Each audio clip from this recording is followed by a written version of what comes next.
की कहानी है मेघदूत। ठीक है।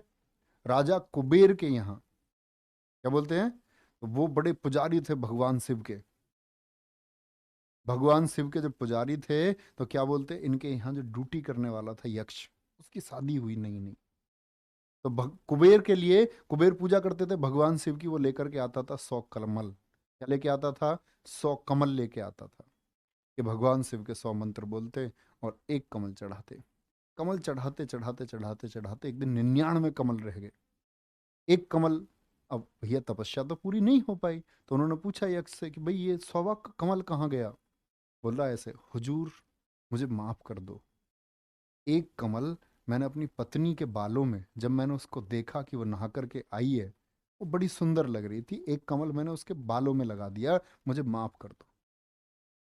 तपस्या भंग कर दी, मतलब अपने मजे के चक्कर में, अपने मजे के चक्कर में तपस्या ही भंग कर दी।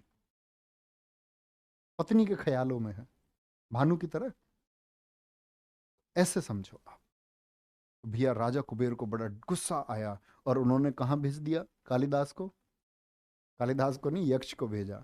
सरभुजा के पर्वतों पर पोस्टिंग अपने यहाँ से हटा करके सरभुजा के पर्वतों पर भेज दी। और कहते हैं कि जब उनको पत्नी की याद आई, अपनी वाइफ की याद आई, तो पत्नी की याद में, अब कैसे भेजे उस टाइम पर, ऐसे समझो कोई डाकिया नहीं था पर्वतों से, तो उसने मतलब विलाप करके बादलों को बुलाया।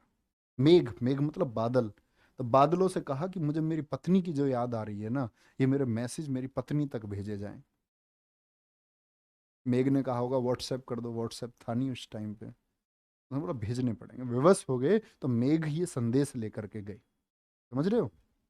आगे आ जाओ। देवी चंद्रगुप्तम,